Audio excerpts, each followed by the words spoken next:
In international news, the Houthis, which are a somewhat small terrorist organization, at least small comparatively to who they are up against, are disrupting the entire international shipping routes, causing prices to spike.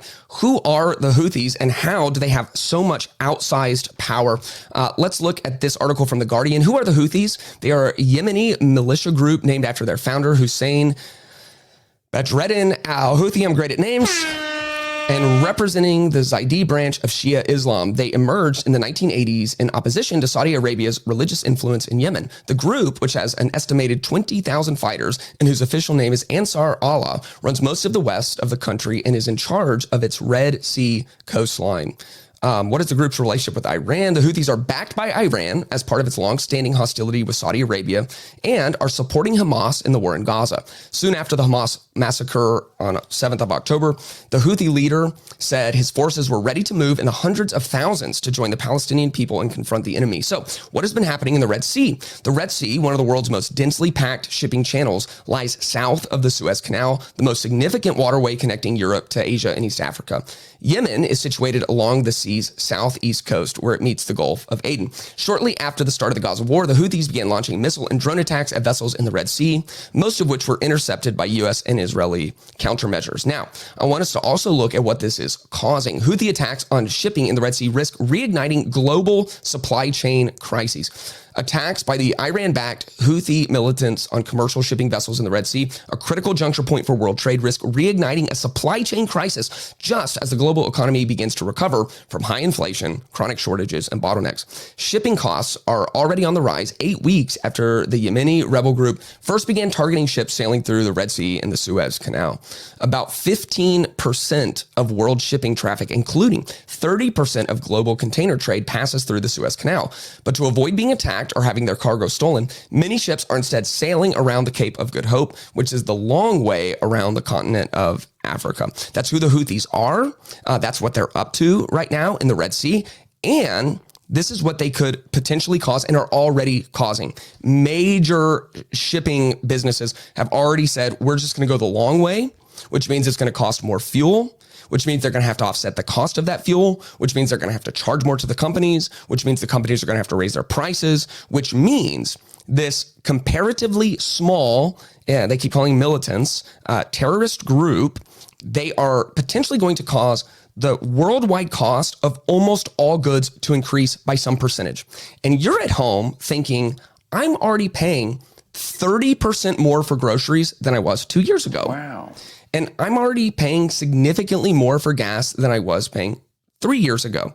And now some guys who have low-grade military tech, but who have a lot of passion and a lot of clarity of vision are potentially going to make things even more expensive. The question we should be asking with all of the military prowess of the West, I mean, just America alone, the greatest standing military in the world, is how are the Houthis so powerful? How is this small group having so much influence?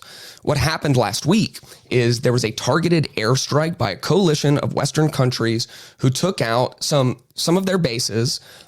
They did this very strategically. They made sure that the majority of bases were empty by giving some level of warning ahead of time, minimizing civilian casualty to try and avoid World War III by Iran going to war with America. This did not seem to deter them at all. Millions of people marched on the streets of Yemen. They decided they are going to double down. They are not afraid. How are they so powerful and how are they having such an outsized impact in the world? I was reminded of a story where there was a very small army in scripture. And of course, this small army were the good guys, in contrast to the Houthis, who are very clearly the bad guys in this situation. It's the story of Gideon in Judges 7. And if you're not aware of the story of Gideon, God calls Gideon, who's actually hiding from the Midianites. He's afraid, and the angel of the Lord comes to him, encourages him, and asks him to lead an army. And so he has 30,000 men show up. And the first thing that God tells him to do is to tell anyone who's afraid to go home, and 20,000 people leave. So 67% of his army's gone. And then God has him go through this very interesting vetting process. And if you look at the story, he takes everyone to the water and asks them to drink. And some of them drink kind of lapping the water like dogs. And the other ones just get down on their knees and bend over and drink out of the river.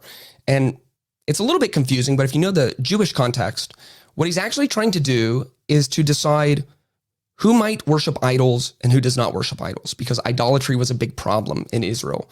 And to worship idols, you got down on your knees. And that probably doesn't surprise you. That's kind of what we picture when someone worships an idol. They get down on their knees and they bow down to whatever their little trinket is. But an upright, beyond reproach Jewish man would not be caught in public down on his knees, even to get a drink of water, because it might give the appearance of worshiping idols. Well, the bad news is only 300 guys were willing to go to great lengths to not get on their knees. Everyone else gets cut loose. So now they have an army of 300 versus a very powerful army. And what God does is, instead of giving them, bazookas and AKs, he gives them horns and pots. And he tells them to surround the top of the valley where the enemy is camping. And then in Judges 7:22, we see when Gideon's men blew their 300 ram's horns, the Lord caused the men in the whole army to turn on each other with their swords. And so this massive army actually ends up getting so confused that they begin killing each other. Okay, so what does this have to do with the Houthi pirates? Here's part of my perspective.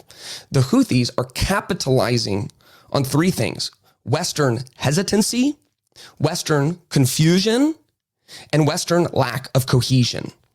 The West right now is divided within itself. Look just at America, which is kind of the hegemon in the West. We are divided right down the middle in our country. We are so polarized that actual talk of civil war is happening in media and in political circles all the time. Hopefully, we're a long, long way away from that. But think about the 2024 election. We're looking at the Iowa caucuses, which Trump won. And immediately you have the majority of media and people who are on the opposite side, on the left, who are saying we have to do absolutely whatever it takes to make sure that Trump does not become the president. Now, according to polling right now, Trump has a sizable lead on Joe Biden in the primary election, which means if it's held tomorrow, he would likely be the president again. And you have people who are positioning themselves to not accept that result. On the other side, you have some percentage of people on the right politically who don't actually believe that Biden won the last election. Trump has a lead in the polls right now, which means if Biden does win the presidency back, assuming it's Trump versus Biden, then you have another percentage of the country who might not accept that result. So we're in a situation where either way we go, half of the country may not accept the results of the election that's going to happen. And we've all seen that it's leading to this. We have issues politically that divide us. We no longer think I'm right and you're wrong. We think I'm moral and you're evil. And it's both sides think that. They're moral, they have the ethical high ground, and the other people are evil. And they're talking about each other this way. We don't know who we want to be on the international stage. We don't know if we want to deter through strength, or on a more populist take, if we want to be more isolationist and not try to be the world police. We don't have an identity. We don't have a unifying vision for the country. We don't understand even how to operate our own border and what we should do there. The Houthis are capitalizing on Western hesitancy, confusion, and lack of cohesion. And America truly no longer has a central uniting vision, and that makes us vulnerable to people who do. And so the Houthis are ragtag. They do not live in the affluence that we live in the West, the vast majority of people. Even those of us who are kind of middle income, driving older cars, feel like sometimes we're barely making it by, cringing at the cost of, milk and eggs and bananas. Even us, we are living in affluence to the people who are in the Houthis, except maybe the very top people who tend to make the most money. But they have a vision, and they are together, and they are unified, and it makes them dangerous. And we are hesitant, and we're confused, and we are not cohesive.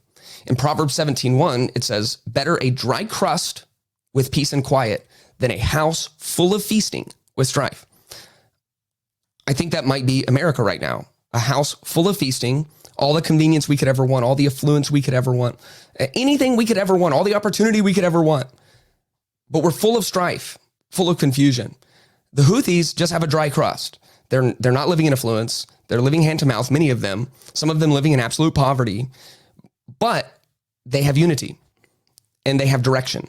And the direction is maybe even evil.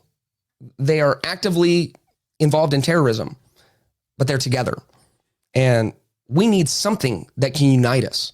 And we need something to bring us back to the place, especially politically, where we are not demonizing half of the country on both sides of the aisle. Instead, we see ourselves as one country with many different ideas that can be debated and played out in the public sphere, the best ideas decided upon, and then we can move forward together. Until we get back to some kind of unity in our country, I think we're going to be vulnerable to anyone who has motivation and passion and clarity of vision.